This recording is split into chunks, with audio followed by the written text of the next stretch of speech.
Hello guys, എല്ലാവർക്കും നമ്മുടെ പുതിയൊരു വീഡിയോയിലേക്ക് സ്വാഗതം. ഇപ്പോൾ ഐഫോൺ യൂസ് ചെയ്തിട്ട് വീഡിയോ ഷൂട്ട് ചെയ്യുന്നവരുടെ എണ്ണം ക്രമാതീതമായിട്ട് കൂടി വരികയാണ്. ഈവൻ ഞാൻ പോലും എൻ്റെ സെക്കൻഡറി ഓട്ടോമോട്ടീവ് ചാനലായ പെട്രോ ബൂമിൽ എൻ്റെ ഐഫോൺ 13 യൂസ് ചെയ്തിട്ടാണ് അതിൽ 90% വീഡിയോസ് ഞാൻ ഷൂട്ട് ചെയ്യുന്നത്. നിങ്ങൾക്ക് അത്യാവശ്യം നല്ലൊരു പ്രൊഫഷണൽ ക്യാമറ വാങ്ങുന്ന പ്രൈസിന് ഒരു ഐഫോൺ വാങ്ങാൻ സാധിക്കും.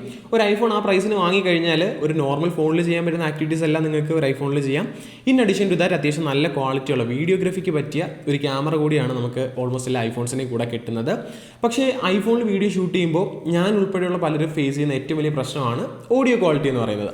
നമ്മൾ ഇത്രയും പ്രൈസ് കൊടുത്ത് ഒരു ഐഫോൺ എടുത്ത ശേഷം ഒരു എക്സ്പെൻസീവ് വയർലെസ് മൈക്ക് മേടിക്കാൻ നമ്മൾ ബഡ്ജറ്റ് മാറ്റി വെക്കാത്തവരാണ് കൂടുതലും, അല്ലെങ്കിൽ ബഡ്ജറ്റ് ഇല്ലാത്തവരാണ് കൂടുതലും. അപ്പോൾ നമുക്ക് ഒരു റോഡ് വയർലെസ് ഗോയോ അല്ലെങ്കിൽ DJ-യുടെ വയർലെസ് മൈക്കോ ഒന്നും നമുക്ക് അഫോർഡ് ചെയ്യാൻ പേഴ്സണലി പലർക്കും പറ്റിയെന്ന് വരികയില്ല. അതുകൊണ്ട് തന്നെയാണ് പലരും ഐഫോണിൽ വ്ലോഗ് ചെയ്യുന്ന സമയത്ത് അല്ലെങ്കിൽ ഐഫോണിൽ വീഡിയോ ഷൂട്ട് ചെയ്യുന്ന സമയത്ത് ഐഫോണിൻ്റെ ഇൻബിൽട്ട് മൈക്രോഫോൺസ് തന്നെ ആശ്രയിക്കുന്നത്. എന്നാൽ ഇത്തരത്തിൽ ഐഫോൺസ് അല്ലെങ്കിൽ ബാക്കി സ്മാർട്ട് ഫോണുകളിൽ വീഡിയോ ഷൂട്ട് ചെയ്യുന്നവർക്ക് വേണ്ടി ബോയ ഈ അടുത്ത് അവരുടെ ഒരു വയർലെസ് മൈക്ക് സീരീസ് ലോഞ്ച് ചെയ്തിട്ടുണ്ടായിരുന്നു. അപ്പോൾ അതിൻ്റെ 2 പീസുകൾ നമ്മുടെ കയ്യിലുണ്ട്. ഇത് ബോയ BY V2 ആണ്. ആക്ച്വലി ഇത് ഐഫോൺസിന് വേണ്ടിയുള്ള അല്ലെങ്കിൽ ഐഫോൺ 14 Pro Max വരെയുള്ള ഫോണുകൾക്ക് ലൈറ്റിംഗ് പോർട്ട് വരുന്ന ഐഫോൺസിന് വേണ്ടിയുള്ള ഒരു വയർലെസ് മൈക്കാണ് ഈ പറയുന്ന ബോയ BY V2 എന്ന് പറയുന്നത്. ഇതിന് ഏകദേശം 3600-3700 രൂപയാണ് ഈ പറയുന്ന V2-ന് പ്രൈസ് വരുന്നത്. ഇതിൻ്റെ തന്നെ V1-ഉം അവൈലബിൾ ആണ്. V1 എന്ന് പറയുമ്പോൾ ഒരു സിംഗിൾ ട്രാൻസ്മിറ്ററേ വരത്തുള്ളൂ. ഈ കാണുന്ന V2-ൽ നിങ്ങൾക്ക് 2 ട്രാൻസ്മിറ്റേഴ്സ് അവൈലബിൾ ആണ്. അപ്പോൾ നിങ്ങൾക്ക് ബഡ്ജറ്റ് കുറവാണ് അല്ലെങ്കിൽ ഒരു മൈക്കിൻ്റെ ആവശ്യമുള്ളെങ്കിൽ അറൗണ്ട് 2200-2300 രൂപ ബഡ്ജറ്റിൽ നിങ്ങൾക്ക് സിംഗിൾ മൈക്രോഫോൺ വരുന്ന V1 നിങ്ങൾക്ക് സ്വന്തമാക്കാൻ പറ്റും. സോ ആ ഒരു പ്രൈസിൽ അത്യാവശ്യം അഫോർഡബിളായിട്ടും ബെസ്റ്റ് ക്വാളിറ്റി ഓഫർ ചെയ്യുന്നതായിട്ടുള്ള ഒരു വയർലെസ് മൈക്കാണ് ബോയ BY V1 അല്ലെങ്കിൽ V2 എന്ന് പറയുന്നത്. ഇനി നിങ്ങളുടെ സ്മാർട്ട് ഫോൺ ഒരു Type C പോർട്ട് വരുന്ന സ്മാർട്ട് ഫോൺ ആണെങ്കിൽ നിങ്ങൾക്ക് ബോയയുടെ തന്നെ BY V10-ഉം V20-ഉം അവൈലബിൾ ആണ്. ഇത് 2 ട്രാൻസ്മിറ്റർ വരുന്ന സീരീസ് ആണ്. സോ V20 ആണിത്. V10-ൽ നിങ്ങൾക്ക് സിംഗിൾ ട്രാൻസ്മിറ്റർ വരുമ്പോൾ ഈ കാണുന്ന V20-ൽ നിങ്ങൾക്ക് 2 ട്രാൻസ്മിറ്റർ വരും. എൻ്റെ ശ്രദ്ധ ഈ മൈക്കിലോട്ട് പോയതിൻ്റെ പ്രധാന കാരണം എന്ന് പറയുന്നത് ബോയ പോലൊരു റെപ്യൂട്ടഡ് ആയിട്ടുള്ള ഒരു ബ്രാൻഡിൻ്റെ മൈക്രോഫോൺ, അതൊരു വയർലെസ് മൈക്രോഫോൺ ഈ പറയുന്ന 2300 രൂപ ബഡ്ജറ്റിൽ വരിക എന്ന് പറഞ്ഞാൽ എന്നെ സംബന്ധിച്ച് അത് അത്യാവശ്യം നല്ലൊരു ഡീലായിട്ട് തോന്നി. അപ്പോൾ എനിക്കിതൊന്ന് ഹാൻഡ്സ് ഓൺ എക്സ്പീരിയൻസ് ചെയ്യണമെന്നുണ്ടായിരുന്നു. ഞാൻ അങ്ങനെ ബോയയ്ക്ക് അങ്ങോട്ട് റിക്വസ്റ്റ് ചെയ്തിട്ട് അവരുടെ കയ്യിൽ നിന്ന് വാങ്ങിച്ചെടുത്തതാണ് ഈ 2 റിവ്യൂ യൂണിറ്റ്സ്. സത്യം പറയുകയാണെങ്കിൽ ഞാൻ എക്സ്പെക്ട് ചെയ്ത ആ ഒരു ഓഡിയോ ക്വാളിറ്റി ലെവലിനെക്കാട്ടി ഹയറാണ് എനിക്ക് ഈ ഒരു മൈക്ക് എനിക്ക് സമ്മാനിച്ചത്. സോ അതിൻ്റെ കാര്യത്തിൽ ബോയയ്ക്ക് ഒരു ബിഗ് ഷൗട്ട് ഔട്ട്. കാര്യം ഈ ഒരു ബഡ്ജറ്റിൽ ഇത്രയും ക്വാളിറ്റി ഉള്ള ഒരു വയർലെസ് മൈക്രോഫോൺ സാധാരണക്കാരിലേക്ക് എത്തിച്ചതിൽ ബോയയ്ക്ക് ഒരുപാട് നന്ദി. സോ നമുക്ക് ഇതിൻ്റെ കൂടുതൽ ഡീറ്റെയിൽസിലോട്ട് വരാം. ഒരിക്കലും ഇതെനിക്ക് അവർ അയച്ചു തന്നെയാണെന്ന് പറഞ്ഞ് ഞാൻ അവരെ പറ്റി പമ്പ് ചെയ്യുകയോ അല്ലെങ്കിൽ ബോയ എന്ന് പറഞ്ഞ ബ്രാൻഡിനെ പ്രൈസ് ചെയ്യുകയൊന്നുമല്ല. അത്യാവശ്യം ഒരുവിധം യൂട്യൂബേഴ്സ് എല്ലാം യൂസ് ചെയ്തിട്ടുള്ള അവരുടെ ലൈഫ് ടൈമിൽ അറ്റ്ലീസ്റ്റ് ഒരു വട്ടമെങ്കിലും ബോയയുടെ BY M1 യൂസ് ചെയ്തിട്ടുണ്ടായിരിക്കും.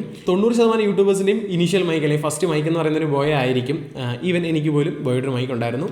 സോ ആ ഒരു മൈക്കിലുണ്ടായിരുന്ന ട്രസ്റ്റ് കാരണമാണ് ഞാൻ ഇവരോട് ഈ ഒരു മൈക്ക് റിക്വസ്റ്റ് ചെയ്തതും ഇത് ഞാൻ ചോദിച്ചു വാങ്ങിച്ചതും. സോ നമുക്കിപ്പോൾ ഈ പറയുന്ന ഏതെങ്കിലും ഒരെണ്ണം അൺബോക്സ് ചെയ്യാം. 2ഉം സിമിലർ ആണ്, പോർട്ടിൽ മാത്രമേ വ്യത്യാസം വരുന്നുള്ളൂ. അൺബോക്സ് ചെയ്യുന്നതിന് മുന്നായിട്ട് പാക്കേജിങ് ജസ്റ്റ് നോക്കാം. നമ്മൾ നോർമൽ ബോയ BY M1-ലെ കണ്ട അല്ലെങ്കിൽ ബാക്കി ബോയയുടെ പ്രൊഡക്റ്റിൽ കണ്ടിട്ടുള്ള ആ ഒരു സെയിം പാക്കേജിങ് രീതിയൊക്കെയാണ് വരുന്നത്. അത്ര പ്രീമിയം അല്ല, എന്നാൽ അത്ര ചീപ്പും അല്ല എന്നൊരു രീതിയാണ്. പാക്കേജിങ്ങിനൊന്നും എടുത്തു വരേണ്ട കാര്യമില്ല.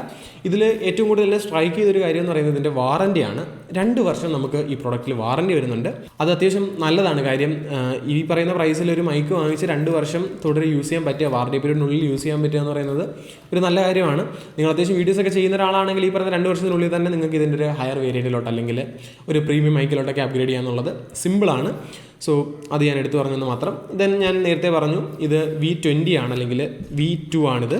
ഇതിൽ 2 ട്രാൻസ്മിറ്റേഴ്സും ഒരു റിസീവറുമാണ് വരുന്നത്. പിന്നെ ബാക്കിലായിട്ട് കുറച്ച് ബേസിക് ഫീച്ചേഴ്സ് കൊടുത്തിട്ടുണ്ട്. ഒമ്നി ഡയറക്ഷൻ സൗണ്ട് പിക്കപ്പ്, അതായത് നിങ്ങൾ മൈക്ക് സ്ട്രൈറ്റ് പിടിച്ചു കഴിഞ്ഞാൽ ആ കാണുന്ന ആ ഒരു 360 ഡിഗ്രിയിൽ നിങ്ങൾക്ക് ഓഡിയോ ക്യാപ്ചറിങ് വരുന്നുണ്ട്. പിന്നെ Type C ചാർജിങ് പോർട്ട്. ഇതിൻ്റെ ട്രാൻസ്മിറ്ററുകൾ 2ഉം അതായത് നമ്മുടെ ടീഷർട്ടിൽ പ്ലഗിൻ അല്ലെങ്കിൽ ഷട്ടിൽ പ്ലഗിൻ ചെയ്യുന്ന ആ 2 മൈക്ക് യൂണിറ്റുകളും നമ്മൾ ചാർജ് ചെയ്തിട്ട് വേണം യൂസ് ചെയ്യാൻ. സോ അതിന് ഒരു Type C ചാർജിങ് പോർട്ടാണ് വരുന്നത്. 50 മീറ്ററാണ് വയർലെസ് ട്രാൻസ്മിഷൻ റേഞ്ച് വരുന്നത്. ദെൻ 9 hours നമ്മുടെ ട്രാൻസ്മിറ്ററിന് റൺ ടൈം പറയുന്നുണ്ട്. സോ ഫുള്ളി ചാർജിൽ 9 hours യൂസ് ചെയ്യാൻ പറ്റും. സോ 2 മൈക്കൊക്കെ വാങ്ങി നിങ്ങൾക്ക് സിംഗിൾ മൈക്കിൻ്റെ യൂസ് വരുന്നുണ്ടെങ്കിൽ 9 + 9 18 hours, ഇങ്ങനെ പോലെ ഒരു 15-16 hours നിങ്ങൾക്ക് ബാറ്ററി ബാക്കപ്പ് 2 മൈക്ക് കൂടി കിട്ടും. അത് നല്ലതാണ്. സോ നമുക്ക് ജസ്റ്റ് അൺബോക്സ് ചെയ്യാം. ഞാനിപ്പോൾ 2 അൺബോക്സ് ചെയ്ത് കാണിക്കുന്നില്ല. കാര്യം 2ഉം ബേസിക്കലി സെയിം ആണ്, പോർട്ടിൻ്റെ ഡിഫറൻസ് മാത്രമേ വരുന്നുള്ളൂ. അൺബോക്സ് ചെയ്യുമ്പോൾ 2 കേബിൾ താഴോട്ട് പോയിട്ടുണ്ട്. നമുക്ക് 2 ട്രാൻസ്മിറ്റർ ഉണ്ടായതുകൊണ്ട് തന്നെ 2 USB Type C charging cables വരുന്നുണ്ട്. Type A to Type C ആണ് വരുന്നത്. 2 ചെറിയ കേബിൾസാണ്, അത്യാവശ്യം കുഴപ്പമില്ലാത്ത ക്വാളിറ്റി ഉണ്ട്. ഈ കാണുന്നൊരു പ്ലാസ്റ്റിക് കേസിങ്ങിലാണ് നമ്മുടെ മൈക്കുള്ളിൽ വരുന്നത്. നിങ്ങൾക്ക് കാണാൻ പറ്റും 2 ട്രാൻസ്മിറ്ററും ഒരു റിസീവറും വരുന്നുണ്ട്. ഇതിലൊരു പോരായ്മയായിട്ട് നിങ്ങൾക്ക് പറയാൻ പറ്റുന്നത് ക്യാരിങ് കേസ് അല്ലെങ്കിൽ ക്യാരിങ് പൗച്ചോ കാര്യങ്ങളൊന്നും ഇല്ല എന്നുള്ളത് നിങ്ങൾക്ക് വേണമെങ്കിൽ നെഗറ്റീവായിട്ട് പറയാം. ഈ ഒരു പ്രൈസ് ബഡ്ജറ്റിൽ അത്യാവശ്യം നല്ല ക്വാളിറ്റി കിട്ടുന്നുണ്ട്. അതുകൊണ്ട് തന്നെ അത് നമുക്കൊരിക്കലും അത് കംപ്ലയിൻറ്റ് ചെയ്യാൻ പറ്റില്ല. എങ്കിൽ നിങ്ങൾക്ക് വേണമെങ്കിൽ അതൊരു നെഗറ്റീവ് സൈഡായിട്ട് പറയാം. എനിക്കത് ഈ പ്രൈസ് പോയിന്റിൽ നോക്കുമ്പോൾ ഒരു നെഗറ്റീവായിട്ട് ഫീൽ ചെയ്തില്ല. ഈ കാണുന്ന ഈ ഒരു കേസിൽ തന്നെ ഇട്ടുകൊണ്ട് നടന്നാൽ മതി, അല്ലെങ്കിൽ നിങ്ങളുടെ ക്യാമറ ബാഗിൽ നിങ്ങൾക്ക് ഇട്ടുകൊണ്ട് നടക്കാം. ബോക്സിൽ വേറെ എന്തൊക്കെ ഉണ്ടെന്ന് നോക്കിയിട്ട് നമുക്ക് മൈക്കിലോട്ട് വരാം. ഒരു വാറണ്ടി കാർഡും ഒരു ഇൻസ്ട്രക്ഷൻ മാനുവലും വരുന്നുണ്ട്. 2.4 GHz ആണ് ഇതിൻ്റെ ഫ്രീക്വൻസി എന്ന് പറയുന്നത്. അതവിടെ മേളിൽ എഴുതി വെച്ചുകൊണ്ട് വായിച്ചെന്ന് മാത്രം. പിന്നെ ഇതിൻ്റെ ബേസിക് ഓപ്പറേഷനും കാര്യങ്ങളുമെല്ലാം ഈ കാണുന്ന യൂസർ മാനുവലുണ്ട്. ചെറിയൊരു യൂസർ മാനുവലാണ്, ഇംഗ്ലീഷിലും ചൈനീസിലും കൊടുത്തിട്ടുണ്ട്. 2 റിസീവേഴ്സും ഞാൻ കയ്യിലെടുത്തിട്ടുണ്ട്. ആകെ പോർട്ടിലാണ് വ്യത്യാസം വരുന്നത്. നിങ്ങൾ iPhone 14 Pro Max വരെയുള്ള ഫോണാണ് യൂസ് ചെയ്യുന്നതെങ്കിൽ നിങ്ങൾക്ക് ഈ പറയുന്ന V1 അല്ലെങ്കിൽ V2 വാങ്ങാം, അത് ലൈറ്റനിങ് പോർട്ട് വരുന്നത്. അല്ല, നിങ്ങൾ iPhone 15 സീരീസ് ഫോൺ അല്ലെങ്കിൽ ഒരു Type C പോർട്ട് വരുന്ന സ്മാർട്ട് ഫോണാണ് യൂസ് ചെയ്യുന്നതെങ്കിൽ നിങ്ങൾക്ക് ഈ പറയുന്ന V10 അല്ലെങ്കിൽ V20 പർച്ചേസ് ചെയ്യാം. റിസീവറിൻ്റെയും അതുപോലെ തന്നെ ട്രാൻസ്മിറ്ററിൻ്റെയും ഫിസിക്കൽ അപ്പിയറൻസിലോട്ട് വരുമ്പം പ്ലാസ്റ്റിക് ഒന്നും അത്ര ക്വാളിറ്റിയുള്ള പ്ലാസ്റ്റിക് അല്ല, ഒട്ടും ചീപ്പറും അല്ല, എന്നാലൊട്ട് അത്ര പ്രീമിയം അല്ലാത്തൊരു ഫീലാണ്. കുഴപ്പമില്ലാത്തൊരു ഹാർഡ് പ്ലാസ്റ്റിക് വെച്ചിട്ടാണ് ഉണ്ടാക്കിയിരിക്കുന്നത്. ഇൻഡിക്കേഷൻ LED, ഒരു സ്റ്റാറ്റസ് LED ഉണ്ട്, നമ്മുടെ മൈക്ക് ഓൺ ആണോ എന്നും അതുപോലെ തന്നെ പേരിൻ്റെ സ്റ്റാറ്റസ് അറിയാൻ വേണ്ടി ഒരു LED കൊടുത്തിട്ടുണ്ട്. ദെൻ 2 റിസീവറിലും ഒരു Type C പോർട്ട് വരുന്നുണ്ട്.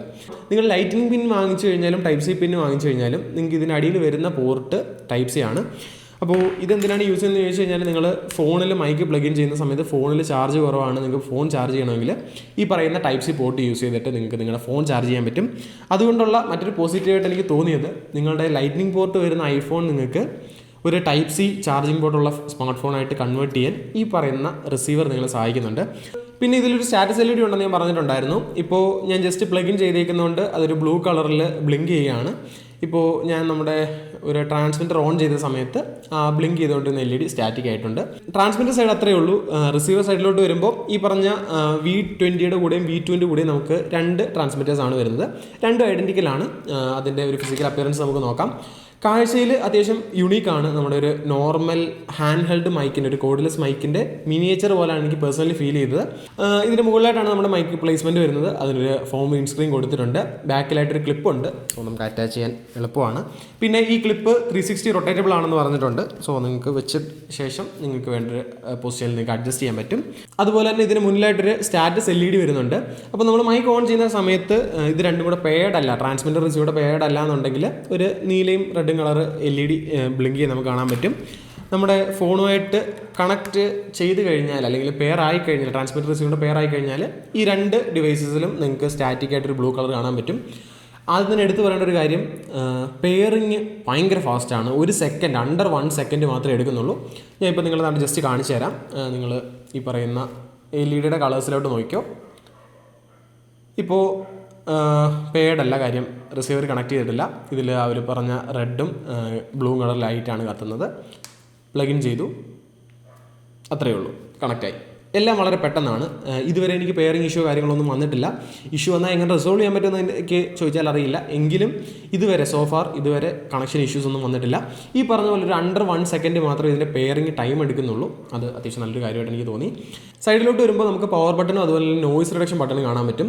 പവർ ബട്ടണിൽ ഡീപ്രസ് ചെയ്തുകൊണ്ടിരുന്നു കഴിഞ്ഞാൽ നിങ്ങൾക്ക് ഓണും ഓഫും ചെയ്യാം. അതുപോലെ തന്നെ ഈ പറയുന്ന NR എന്ന് എഴുതിയിരിക്കുന്ന ബ്ലൂ ബട്ടൺ അല്ലെങ്കിൽ നോയ്സ് റിഡക്ഷൻ ബട്ടണിൽ ക്ലിക്ക് ചെയ്ത് കഴിഞ്ഞാൽ നോയ്സ് റിഡക്ഷൻ മോഡ് ഓൺ ചെയ്യാൻ പറ്റും.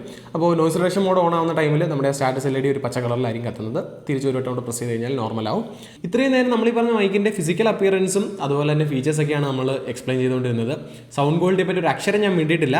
അപ്പോൾ ഏറ്റവും ഇമ്പോർട്ടൻ്റ് അതാണ്, ഒരു മൈക്കിനെ സംബന്ധിച്ച് സൗണ്ട് ക്വാളിറ്റി എത്രത്തോളം ഉണ്ടെന്നുള്ളതാണ് നിങ്ങൾക്ക് അറിയേണ്ടത്. അപ്പോൾ നമുക്ക് മൈക്കിൻ്റെ ആ ഒരു സൗണ്ട് ക്വാളിറ്റി എങ്ങനെ ഉണ്ടെന്ന് നോക്കാം. ഇത്രയും നേരം നിങ്ങൾ കേട്ടുകൊണ്ടിരുന്നതും ഇപ്പോൾ ഈ കേൾക്കുന്ന ഓഡിയോ റെക്കോർഡ് ചെയ്യുന്നതും എൻ്റെ ഈ പറയുന്ന 5Fine T669B എന്ന് പറഞ്ഞ ഈ ഒരു പോഡ്കാസ്റ്റ് മൈക്രോഫോണിലാണ്. ഇതെൻ്റെ കമ്പ്യൂട്ടറിൽ പ്ലഗിൻഡ് ആണ്. കമ്പ്യൂട്ടർ ഓഡാസിറ്റിയിലാണ് നമ്മൾ ഓഡിയോ റെക്കോർഡ് ചെയ്യുന്നത്. കുറച്ച് ബേസിക് എഡിറ്റിംഗ് ഒക്കെ കഴിഞ്ഞിട്ട് അധികം കോംപ്ലക്സ് ഒന്നും അല്ല, കുറച്ച് നോർമലൈസും ബാസ് ആൻഡ് ട്രബിളും ഒക്കെ ഒന്ന് അഡ്ജസ്റ്റ് ചെയ്ത് ഒന്ന് കംപ്രസ് ചെയ്തിട്ടാണ് നിങ്ങൾ നമ്മുടെ നോർമൽ വീഡിയോസിൻ്റെ എല്ലാ ഓഡിയോസ് നിങ്ങൾ കേൾക്കുന്നത്. ഏകദേശം 4500-5000 രൂപയായ ഒരു മൈക്രോഫോണാണിത്. അപ്പോൾ ഈ ഒരു ഓഡിയോയും അതുപോലെ തന്നെ ഇനി നമ്മൾ ഐഫോൺ ഇൻബിൽട്ട് മൈക്കിൽ റെക്കോർഡ് ചെയ്യുമ്പോൾ ഓഡിയോയും റഫറൻസ് വെച്ചിട്ട് നിങ്ങൾക്ക് ബോയ BY V10, V20, V1, V2 ഈ 4 സെയിം ആണ്. ഇതിൻ്റെ ഓഡിയോ എങ്ങനെ ഉണ്ടെന്ന് നിങ്ങൾക്ക് ജഡ്ജ് ചെയ്യാൻ പറ്റും. സോ അതുകൊണ്ടാണ് ഞാൻ ഈ മൈക്കിൻ്റെ കംപ്ലീറ്റ് ഡീറ്റെയിൽസും കൂടി പറഞ്ഞത്. നമുക്ക് നമ്മുടെ ഫോൺ എടുത്തിട്ട് ഐഫോണിൻ്റെ ഇൻബിൽഡ് മൈക്രോഫോണിൽ ഒരു ഓഡിയോ റെക്കോർഡ് ചെയ്ത് നോക്കാം. അതിൽ റെക്കോർഡ് ചെയ്തത് കേട്ടതിന് ശേഷം നമുക്ക് നമ്മുടെ ബോയുടെ മൈക്ക് പ്ലഗ് ഇൻ ചെയ്യാം. ഇപ്പോൾ നിങ്ങൾ കേൾക്കുന്ന ഈ ഓഡിയോ ഞാൻ എൻ്റെ iPhone 13 ഇൻബിൽട്ട് മൈക്രോഫോണിൽ റെക്കോർഡ് ചെയ്ത ഓഡിയോ ആണ്. ഏകദേശം 1 ആം ഡിസ്റ്റൻസിൽ, 1 കൈ അകലത്തിലാണ് ഞാൻ എൻ്റെ ഫോൺ ഹോൾഡ് ചെയ്തേക്കുന്നത്. അപ്പോൾ സൗണ്ട് ക്വാളിറ്റി എത്രത്തോളം ഉണ്ടെന്ന് നിങ്ങൾക്ക് മനസ്സിലാവും. ഇപ്പോൾ നമ്മൾ നമ്മുടെ ഐഫോണിൽ ബോയുടെ BY V2 നമ്മൾ കണക്ട് ചെയ്തിട്ടുണ്ട്. ഇപ്പോൾ റെക്കോർഡ് ചെയ്യുന്ന ഓഡിയോ, നിങ്ങൾ കേൾക്കുന്ന ഓഡിയോ നമ്മുടെ ബോയ BY V2 വഴി വയർലെസ്സിൽ റെക്കോർഡ് ആവുന്ന ഓഡിയോ ആണ്. അപ്പോൾ നേരത്തെ നിങ്ങൾ കേട്ട ആ ഒരു ഇൻബിൽട്ട് മൈക്രോഫോണിൻ്റെ ഓഡിയോ വെച്ചിട്ട് എത്രത്തോളം ഡിഫറൻസ് ഉണ്ടെന്നുള്ളത് നിങ്ങൾക്ക് ഈ ഓഡിയോ കേൾക്കുമ്പോൾ ക്ലിയർലി മനസ്സിലാവും. ലൈക്ക് വൈസ് ഇപ്പോൾ നിങ്ങൾ കേൾക്കുന്ന ഓഡിയോ നമ്മുടെ 5T669 ഓഡിയോ ആണ്. ഈ ഓഡിയോയും ഇപ്പോൾ നിങ്ങൾ ഈ കേൾക്കുന്ന ബോയയിലെ ഓഡിയോയും തമ്മിൽ ഡിഫറൻസ് എത്രത്തോളം ഉണ്ടെന്ന് നിങ്ങൾക്ക് പേഴ്സണലി നിങ്ങൾക്ക് കേട്ട് മനസ്സിലാക്കാം. പിന്നെ ഇതൊരു ബഡ്ജറ്റ് വയർലെസ് ട്രാൻസ്മിഷൻ വഴി നടക്കുന്നതുകൊണ്ട് തന്നെ അതിൻ്റെതായ ചില പോരായ്മകളൊക്കെ വരും. നിങ്ങൾ മറ്റേതെങ്കിലും ഒരു ബഡ്ജറ്റ് വയർലെസ് മൈക്രോഫോൺ യൂസ് ചെയ്ത് കഴിയുമ്പോൾ എത്രത്തോളം നല്ലതാണ് ഈ ബോയ BY V1 അല്ലെങ്കിൽ V2 എന്നുള്ളത് നിങ്ങൾക്ക് ക്ലിയർലി മനസ്സിലാവും. ഈ മൈക്രോഫോണിൽ വരുന്ന ഒരു നോയിസ് റിഡക്ഷൻ മോഡ് എത്രത്തോളം എഫക്റ്റീവ് ആണെന്നുള്ളത് നമുക്കൊന്ന് ടെസ്റ്റ് ചെയ്ത് നോക്കാം. സോ ഈ നോയിസ് റിഡക്ഷൻ ബ്ലൂ ബട്ടണിൽ ഒരു വട്ടം പ്രസ് ചെയ്താൽ മതി. അപ്പോൾ നമ്മുടെ മൈക്രോഫോൺ ആ LED ഗ്രീൻ കളർ കത്തും. ഇപ്പോൾ നോയിസ് റെഡ്യൂസ്ഡ് ആയിട്ടാണ് നിങ്ങൾ കേൾക്കുന്നത്. എനിക്ക് പേഴ്സണലി ഈ പറഞ്ഞ നോയിസ് റിഡക്ഷനിൽ ഇട്ട ഓഡിയോ പേഴ്സണലി എനിക്ക് അത്ര ഇഷ്ടപ്പെട്ടില്ല. കാര്യം ഓൾറെഡി ഇതിൽ ആ ഒരു ബേസ് നമുക്ക് കുറവുള്ളതായിട്ട് ഫീൽ ചെയ്യുന്നുണ്ടായിരുന്നു. അപ്പോൾ ഈ നോയിസ് റിഡക്ഷനോട് ഓൺ ആക്കുമ്പോൾ ഓഡിയോ ഗെയിനിലും ആ പറഞ്ഞ ബേസിലും ഒരു ചെറിയൊരു കുറവ്, ഒരു ഡിക്രീസ് അല്ലെങ്കിൽ ഡിപ്രിസിയേഷൻ എനിക്ക് പേഴ്സണലി ഫീൽ ചെയ്തു. എനിക്ക് ഈ പറഞ്ഞ നോയിസ് റിഡക്ഷൻ ഓഫ് ആക്കിയിട്ട് റെക്കോർഡ് ചെയ്യുന്ന ഓഡിയോ ആണ് പേഴ്സണലി ഇഷ്ടപ്പെട്ടത്. ഈ പറഞ്ഞ ഇത്രയും ഓഡിയോ സാമ്പിൾസ് കേട്ട് കഴിഞ്ഞപ്പോൾ നിങ്ങൾക്ക് ഈ ഒരു മൈക്രോഫോണിൻ്റെ ഓഡിയോ ക്വാളിറ്റിയെ പറ്റി ചെറിയൊരു ധാരണ കിട്ടിയെന്ന് ഞാൻ വിശ്വസിക്കുന്നു. അപ്പോൾ ഇത്രയാണ് നമ്മുടെ ബോയ BY V20 അതുപോലെ തന്നെ V2ൻ്റെയും റിവ്യൂ എന്ന് പറയുന്നത്. V1ഉം V2ഉം V10ഉം V20യും ആക്ച്വലി സെയിം പ്രൊഡക്ട്സ് ആണ്. ഈ പറഞ്ഞ പോലെ പോർട്ടിൻ്റെയും അതുപോലെ തന്നെ ട്രാൻസ്മിറ്റർ കോൺഫിഗറേഷൻ്റെയും വ്യത്യാസം വരുന്നുള്ളൂ. അപ്പോൾ എന്നോട് ചോദിച്ചു കഴിഞ്ഞാൽ ഈ പറഞ്ഞ ബഡ്ജറ്റിൽ നിങ്ങൾക്ക് വാങ്ങിക്കാൻ പറ്റിയ ഒരു ബ്രാൻഡഡ് വയർലെസ് മൈക്രോഫോൺ തന്നെയാണ് ഈ പറഞ്ഞ V സീരീസ്. ഞാനൊരിക്കലും ഈ ഒരു ബഡ്ജറ്റ് റേഞ്ചിൽ ഇത്രയും ക്വാളിറ്റി ഞാൻ എക്സ്പെക്ട് ചെയ്തിട്ടുണ്ടായിരുന്നില്ല.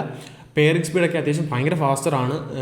ഓഡിയോ ക്വാളിറ്റിയും ഡീസൻ്റ് ആണ്. ഞാൻ ഒരു വയർലെസ് ട്രാൻസ്മിഷൻ സിസ്റ്റം വെച്ച് നോക്കുമ്പോൾ ഡീസൻ്റ് ആയിട്ടുള്ള സൗണ്ട് ക്വാളിറ്റിയും വരുന്നുണ്ട്. ഒന്നുമില്ലെങ്കിൽ നമ്മുടെ പർപ്പസ് നടക്കുന്നുണ്ട്. ഞാനിപ്പം നമ്മുടെ പെട്രോൾ റൂമിൽ വാക്ക് അറൗണ്ട് വീഡിയോസൊക്കെ ഷൂട്ട് ചെയ്യുന്ന ടൈമിൽ ഈ ഒരു മൈക്ക് ആയപ്പോൾ എനിക്ക് കുറച്ചുകൂടെ കൺവീനിയൻ്റ് ആയി. എനിക്ക് ഫ്രീ ആയിട്ട് റോം ചെയ്യാൻ പറ്റുന്നു. വയേഴ്സിനെ പറ്റി ടെൻഷൻ അടിക്കേണ്ട, ഓഡിയോ ക്യാപ്ചർ ആവുന്നുണ്ടോ ഇല്ലെന്നുള്ള കാര്യം ടെൻഷൻ അടിക്കേണ്ട. എല്ലാ കാര്യങ്ങളും ഒന്ന് സോർട്ടായിട്ടുണ്ട്. എന്നോട് ചോദിച്ചു കഴിഞ്ഞാൽ ഞാൻ അണ്ടർ 5000 ഞാൻ എപ്പോഴും റെക്കമെൻഡ് ചെയ്യുന്ന ഒരു സ്മാർട്ട് ഫോണിന് പറ്റിയ വയർലെസ് മൈക്ക് ആയിരിക്കും ഈ പറഞ്ഞ ബോയ V സീരീസ് എന്ന് പറയുന്നത്. സോ ഇത്രയുമാണ് നമ്മുടെ റിവ്യൂ. തീർച്ചയായിട്ടും നിങ്ങൾക്ക് ഹെൽപ്ഫുള്ളായി യൂസ്ഫുൾ ആയെന്ന് വിചാരിക്കുന്നു. കാര്യങ്ങളെല്ലാം കുറച്ച് കൂടുതൽ ഡീറ്റെയിൽ ആയിട്ട് പറഞ്ഞതുകൊണ്ട് വീഡിയോ വല്ലാതെ നീളം കൂടി പോയോ എന്നൊരു സംശയമുണ്ട്. എങ്കിലും പറയാൻ ഉദ്ദേശിച്ച കാര്യങ്ങളൊക്കെ പറഞ്ഞു. നിങ്ങൾക്ക് വേണ്ട കാര്യങ്ങളൊക്കെ ഈ വീഡിയോയിൽ നിന്ന് കിട്ടിയെന്ന് ഞാൻ പ്രതീക്ഷിക്കുന്നു. അപ്പോൾ വീഡിയോ ഇഷ്ടപ്പെട്ട് കഴിഞ്ഞാൽ സ്ഥിരം പറയുന്ന പോലെ വീഡിയോ ലൈക്ക് ചെയ്യുക. നിങ്ങൾ ഈ പറഞ്ഞ കോണ്ടന്റ് ക്രിയേഷനൊക്കെ ചെയ്യുന്ന, ഐഫോണിലൊക്കെ വീഡിയോ റെക്കോർഡ് ചെയ്യുന്ന സുഹൃത്തുക്കളുണ്ടെങ്കിൽ അവർക്ക് വീഡിയോ ഷെയർ ചെയ്ത് കൊടുക്കുക. ഒന്നല്ലെങ്കിൽ ഞാനൊന്ന് രക്ഷപ്പെട്ടോട്ടെ. പിന്നെ ചാനൽ ഇതുവരെ സബ്സ്ക്രൈബ് ചെയ്യാതാണ് ഈ വീഡിയോസൊക്കെ കാണുന്നതെങ്കിൽ ആ പറയുന്ന സബ്സ്ക്രൈബ് ബട്ടൺ ഞെക്കി വിട്ടേക്ക്. അതിന് പ്രത്യേകിച്ച് ചിലവോ കാര്യങ്ങളൊന്നുമില്ല. അടുത്ത വീഡിയോകളൊക്കെ ഇതുപോലെ വരുന്ന സമയത്ത് നോട്ടിഫിക്കേഷൻ കിട്ടണമെന്നുണ്ടെങ്കിൽ ബെൽ ബട്ടൺ എനേബിൾ ചെയ്ത് ആ പറഞ്ഞ ഓൾ എന്നുള്ള ഓപ്ഷനിലൂടെ കൊടുത്താൽ അത്രയും നല്ലതായിരിക്കും. സോ ഇത്രയൊക്കെ പറഞ്ഞ് വീഡിയോയുടെ വൈൻഡപ്പ് ചെയ്യാണ്. അപ്പോൾ മറ്റൊരു പുതിയ വീഡിയോ നിങ്ങളുടെ മുന്നിലേക്ക് എത്തുന്നവരെ ബൈ.